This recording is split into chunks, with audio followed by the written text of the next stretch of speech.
Bienvenidos a un nuevo video. Muchísimas gracias de verdad por seguir con nosotros. Sabemos que tiene tiempo que no hemos hecho videos, sin embargo hicimos una nueva mecánica de estos videos y sabemos que les va a encantar. La verdad estamos 100% seguros de eso. Y ahora lo que nosotros pretendemos hacer es traer a personas profesionistas de diferentes áreas para poder entrevistarlos y poder conocer sus áreas con esa parte pues poder entrar con ustedes y poderlos apoyar tanto en su vida profesional como en su vida personal. De verdad agradecemos que sigan con nosotros y el día de hoy vamos a arrancar por primera vez con esta nueva mecánica que traemos, que estamos muy contentos, y el tema que traemos para ustedes, para mí es padrísimo y es la parte del hidrógeno verde. Para él traemos a un gran profesionista y un gran experto en esta materia. Su nombre es David Montaño y voy a hacer una pequeña semblanza de él para que lo conozcan. Él es un abogado enfocado en negocios, derivados financieros y activos alternativos. Cuenta con experiencia en Derecho Transnacional, Energías Renovables y Web3. Es cofundador de la empresa Energy, startup en tecnología educativa para energías renovables y sostenibles en LATAM. Muchísimas gracias, David, por estar con nosotros. Y la verdad es que para iniciar este gran tema, lo principal es saber qué es el hidrógeno verde. Adelante, David. Gracias. Amanda, hola Carlos, al contrario, antes que nada, muchísimas gracias a ustedes por el espacio y qué bueno que hay estos espacios de difusión. La verdad es que no, gracias por las palabras también, no me considero un experto en hidrógeno, creo que medio sé algunas cosas y con muchísimo gusto las voy a compartir con ustedes. Y buenísimo, yo creo que empiezas por el tema fundamental. Yo creo que, y me he dado cuenta de muchas cosas, cuando hablamos en temas de hidrógeno verde, pues parece ser que es algo totalmente nuevo, ¿no? Algo que acabamos de descubrir, de inventar o de innovar en la parte, pues, tecnológica y de ingeniería de este sector, ¿no? Sin embargo, es muy importante precisar un par de cosas. El hidrógeno es algo que venimos utilizando desde hace, pues, muchísimo tiempo, ¿no? Por ejemplo, desde, pues, cosas de la bomba nuclear, ¿no? En realidad, pues es una bomba de hidrógeno, pero tiene también, pues, muchos antecedentes y usos más. Hoy día, algo que utilizamos muchísimo también, pues, en temas de hidrógeno es justo en la industria petroquímica, en la industria de hidrocarburos, y bueno, prácticamente en industrias pesadas el hidrógeno es algo que participa muchísimo, además de muchas otras actividades. Pero entonces aquí viene una pregunta, ¿no? ¿Cuál es la innovación o por qué es que está teniendo este boom? Y en muchas ocasiones, pues también, ¿qué hay detrás de, pues quizá, la preocupación ante el desconocimiento de este nuevo tema? Pues en realidad lo que está pasando es lo siguiente. El hidrógeno, al ser, pues, en primer lugar también el gas más abundante y el componente químico más abundante en la Tierra, y creo que a nivel atmósfera también tiene una presencia muy importante, tiene una modalidad de producción. Dependiendo del tipo de producción, es que internacionalmente se le ha asignado un color. En este caso, cuando hablamos de hidrógeno verde, estamos hablando de un hidrógeno que para producirlo, pues justamente se utilizan energías renovables o una electricidad que tiene como fuentes renovables. Esa es prácticamente la particularidad. Entrando un poquito más a detalle, pues bueno, hoy día se habla del hidrógeno gris, del hidrógeno azul, del hidrógeno magenta, hidrógeno blanco, y bueno, en realidad existe una escala de colores muy importante. Esto, como lo acabo de mencionar, pues va a depender muchísimo de cuál es la forma por la cual estamos produciendo este hidrógeno. En el caso del, por ejemplo, del hidrógeno azul, pues es un hidrógeno que para generarlo utilizamos como fuente el gas natural. Entonces, pues ese es el hidrógeno azul o también muy llamado hidrógeno limpio. En el caso del hidrógeno verde, la particularidad es que lo que se utiliza es que la molécula del agua pasa por un proceso que se llama electrólisis por medio de un electrolizador. Este electrolizador lo que hace es que utiliza una descarga de electricidad para poder separar la molécula del agua y de ahí se separa el hidrógeno. Si esta electricidad es una electricidad que viene de fuentes renovables, pues es ahí en donde le llamamos hidrógeno verde. Entonces, espero que esto haya sido una breve, buena introducción de qué es exactamente el hidrógeno verde, pero también, pues, de contar acerca, ¿no? De cuál es el contexto, en dónde estamos y que, pues, en realidad no es tan nuevo, sino que prácticamente está teniendo ahorita un boom a partir de esta siguiente modalidad de generación. Y tú, por ejemplo, ¿qué ves? ¿Cuál sería como el panorama regulatorio para el desarrollo del hidrógeno verde, tanto aquí en México como en Latinoamérica? Pues mira, ese punto es bastante interesante porque, pues en realidad, por un lado, una cuestión que suena mucho es que no existe regulación en materia de hidrógeno verde. Pero, como lo acabamos de comentar hace ratito, pues en realidad, pues más que el hidrógeno verde sea un fenómeno aislado e independiente, pues lo único que pasa es que pues es un gas que ya es muy abundante, que utilizamos muchísimo y solo cambia la modalidad por la cual lo producimos. Entonces, en ese sentido en particular, pues vamos, hay una regulación, digamos, ya existente, ¿no? En materia de hidrógeno, tanto en México como en Latinoamérica. Creo que es algo normativamente sumamente técnico, no a nivel muy general. Pero en ese sentido, creo que algo que está sonando mucho es especialmente cómo detonamos la producción de hidrógeno verde y a partir de un marco regulatorio. La razón o el fundamento de por qué el hidrógeno está teniendo este boom, no solo pues en México, sino en Latinoamérica y a nivel mundial, es porque tiene un potencial de descarbonización muy importante. Y como ustedes lo saben, pues a nivel global tenemos ciertos objetivos de sostenibilidad, hay metas muy importantes, ¿no? Para poder hacer frente a los cambios y efectos derivados de cambio climático. Entonces, por estas razones que necesitamos empezar a apostar por opciones de descarbonización que nos permitan hacerlo pues a gran escala. Y es aquí entonces donde el hidrógeno juega un papel muy importante. Cuando hablamos de marcos regulatorios específicos para la industria del hidrógeno verde, pues bueno, en México no tenemos. Hasta hace no mucho por ahí se publicaron unos lineamientos, pero vamos, son lineamientos descriptivos, ¿no? Que indican más o menos por dónde se buscaría que vaya la industria del hidrógeno verde, pero pues en México la verdad es que todavía no hay nada al respecto sobre ese marco regulatorio en particular. O A sea nivel que, Latinoamérica, sí, sí, adelante, adelante, adelante. adelante, no, adelante. A nivel Latinoamérica, sí tenemos pues ya algunos avances. El Estado pues es que sí está creciendo en particular, pues justo más que nada regulación en materia de incentivos, en materia de atracción de inversiones. Y pues a nivel global también va avanzando muchísimo de eso, pero especialmente también algo que he visto mucho es el desarrollo de regulación sobre mecanismos financieros bastante innovadores para incentivar la producción de hidrógeno.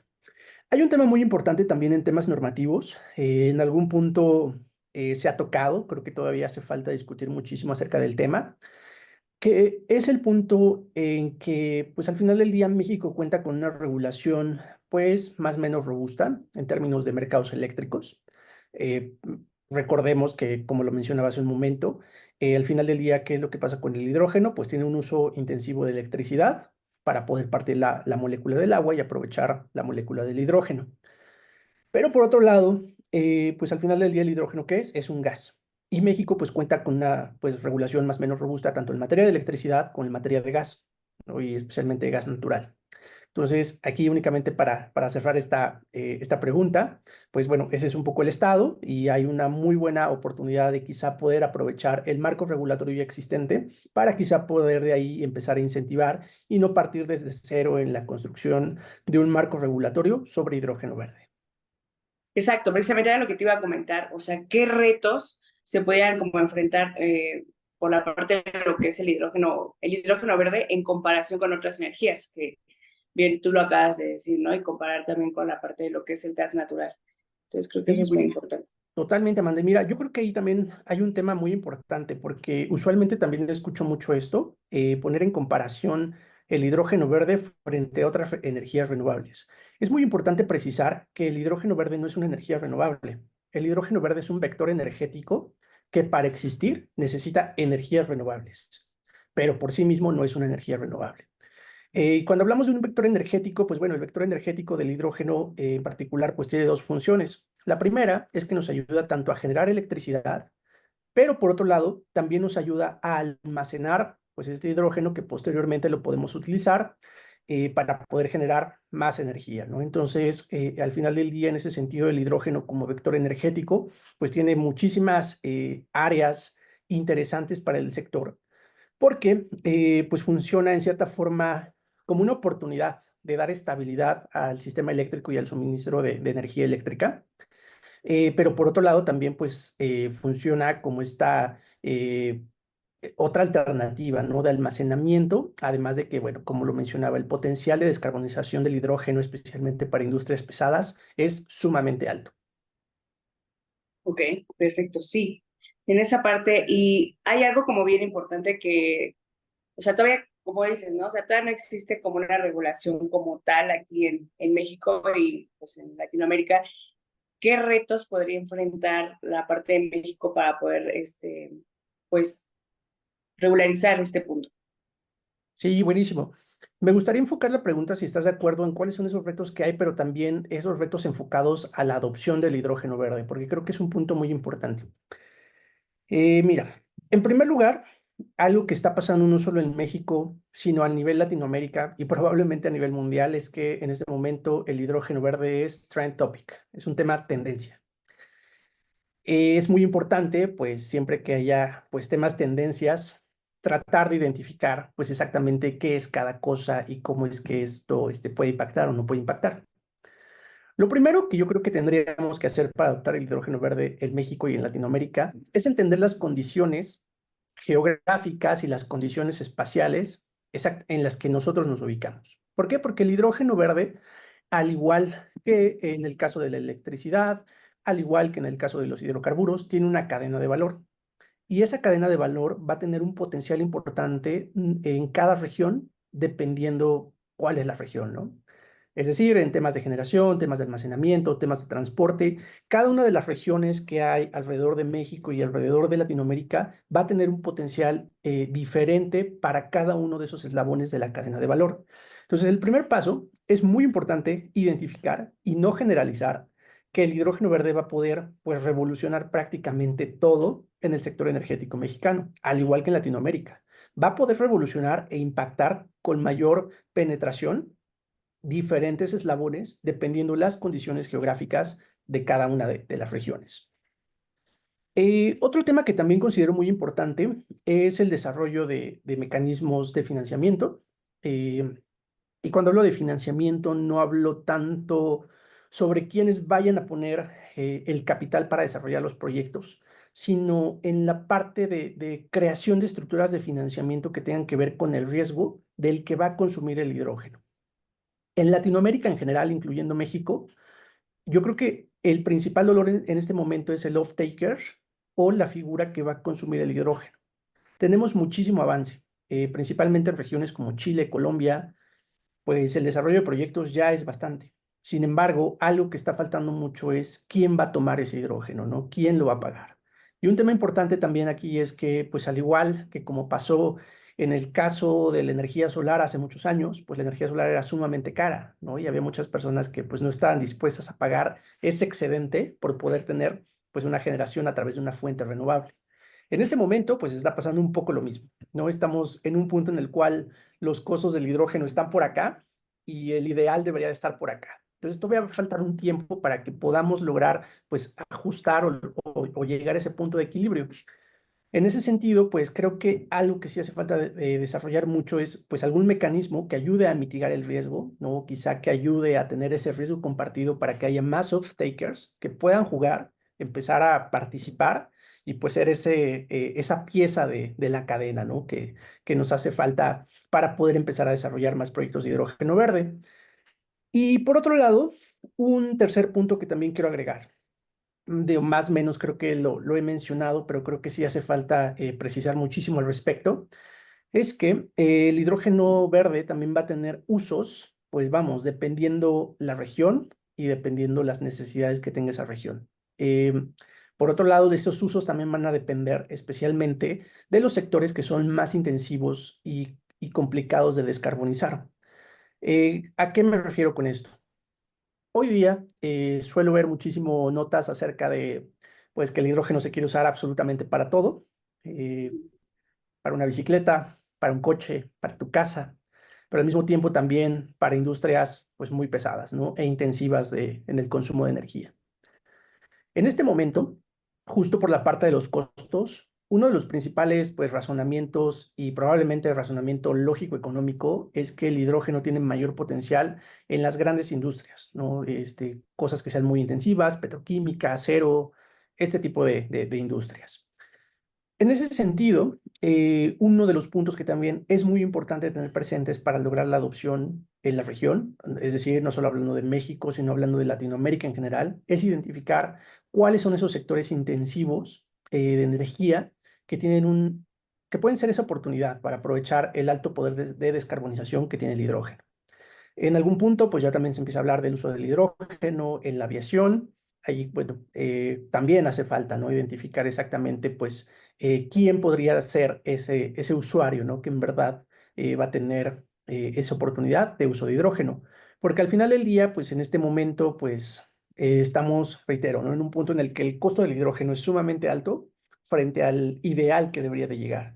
Entonces, esa es la razón por la cual, pues justo hace más sentido aprovecharlo en sectores que en verdad tienen una demanda de energía sumamente alta y que enfrentan muchísimas dificultades para esa descarbonización. Entonces, yo creo que, y muy a título personal, ¿no? Que esos serían los tres pilares que habría que tener en mente para poder, pues, ir pensando, ¿no? En la descarbonización y, por supuesto, en la adopción de hidrógeno, no solo en México, sino en general en Latinoamérica.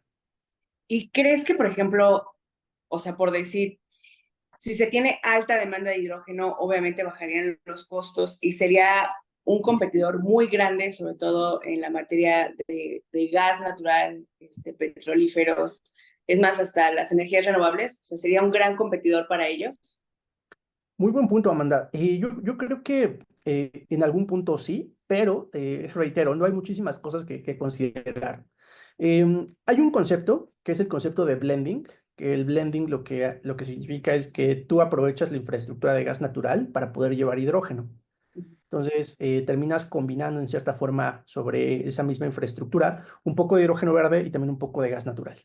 Sin embargo, ese tipo de estructuras, pues vamos, tienen sentido hasta cierto punto dependiendo de la disponibilidad de gas natural en la región. En el caso particular de México, y también llevando tu pregunta mucho más hacia el mercado mexicano, pues en México tenemos gas natural, hay disponibilidad, ¿no?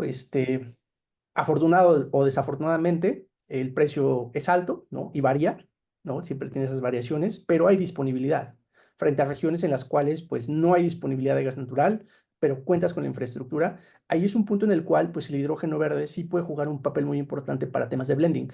En el caso particular de nuestra región, yo creo que sí va a haber un punto en el cual pueda figurar como un competidor importante, pero, pues reitero, no va a depender muchísimo de cuál es la accesibilidad que tiene pues esa región frente a gas natural para saber también pues en qué punto en términos de costo y eficiencia uno es mejor que el otro. Y, por ejemplo, se podría tal vez en algún momento copiar lo que están haciendo Colombia y Chile, que son los que ya entraron a la parte de hidrógeno verde. O sea, hacer como una infraestructura de lo que ellos hacen, copiar, o sea, no todo a lo mejor el panorama, pero lo que realmente le pudiera como servir a México. Eso podría como hacer que se acelerara un poco más la entrada de hidrógeno a México. Sí, totalmente. De hecho, uno de los puntos muy favorables que ha tenido la región latinoamericana en temas de justo desarrollo de hidrógeno verde es eso. He visto muchísima cooperación, muchísima comunicación, ¿no? En el caso mexicano en particular, tenemos a la Asociación Mexicana del Hidrógeno, tenemos los homólogos en las diferentes regiones, ¿no? La Asociación Chilena de Hidrógeno, Hidrógeno Colombia, Asociación de Perú, Costa Rica. Prácticamente cada país ya tiene su propia asociación y si no tiene al menos alguna entidad o un hub que esté trabajando temas de hidrógeno en la región. Y uno de los elementos que en verdad ha sido sorprendente para la región es que han tenido una cooperación muy importante y eso ha permitido pues justamente probablemente no replicar en el corto plazo, pero en corto plazo pues sí entender cuál es el contexto y lo que está trabajando cada una de las regiones, ¿no? Y por ponerte un ejemplo, en el caso de Energy, pues justamente cuando nosotros trabajamos en temas de profesionalizar en materia de hidrógeno verde, pues tenemos contacto, ¿no? Con las diferentes asociaciones, sabemos que entre ellas están trabajando constantemente y justo pues tratamos de traer las diferentes áreas de oportunidad y aquellos elementos clave que están trabajando cada una de las asociaciones para tener, digamos, una sola versión de profesionalización integral que adopte qué es lo que se está trabajando en Latinoamérica y al final del día pues también podamos avanzar en cierta forma pues para la profesionalización de más personas, pero que tengan esa visión latinoamericana, porque el hidrógeno creo que en este momento está teniendo mucho ese estatus, ¿no? Un estatus de cooperación. Y bueno, regresando un poco también más hacia lo que comentabas, pues más que replicar en el corto plazo, creo que ahorita es aprender en el corto plazo. Sin embargo, totalmente de acuerdo, ¿no? Sí, creo sinceramente que va a haber un punto en el cual vamos a poder tanto replicar como aprender qué cosas no deberíamos de replicar, ¿no? Porque pues afortunada o desafortunadamente, ¿no? Otra vez, pues hay países que ya están a la vanguardia, son pioneros, están haciendo muchísimas cosas, entonces pues va a valer muchísimo la pena identificar exactamente qué es lo bueno, qué es lo malo, y reitero, ¿no? Entender exactamente cuál es el contexto mexicano para poder traer pues ese conocimiento acorde a nuestra región. Claro, sobre todo no es esa parte, o sea, como dices, de replicar, sino, o sea, sacar lo bueno y lo malo, o sea, o sea, un traje a la medida, ¿qué te aplica a ti México? ¿Qué no le aplica a Colombia? ¿Qué no le aplica a Chile? Pero a nosotros sí, o a ellos sí y a nosotros no. Creo que eso es como muy importante aprender ese punto, pero al final creo que se aprendería conforme la marcha, ¿no? O sea, sería muy difícil hacer un plan y decir sería A, B, C y D, cuando a veces a lo mejor de la A te vas hasta el F o así, ¿no? Entonces realmente yo creo que sí es como que México, o sea, iniciar esa parte de hidrógeno verde y pues ahora sí que en el camino pues vas aprendiendo qué es lo que vas a quitar o qué es lo que vas a poner, ¿no? Correcto.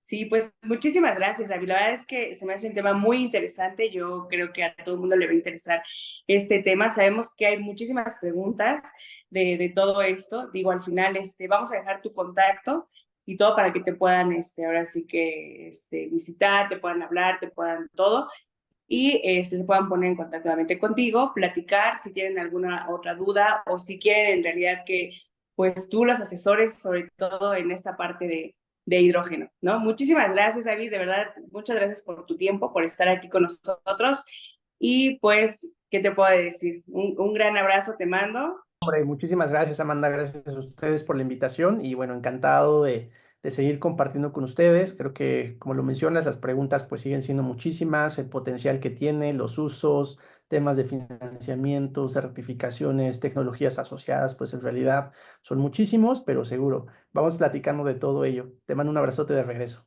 Claro que sí, muchísimas gracias, David. Bye. Al contrario, bye.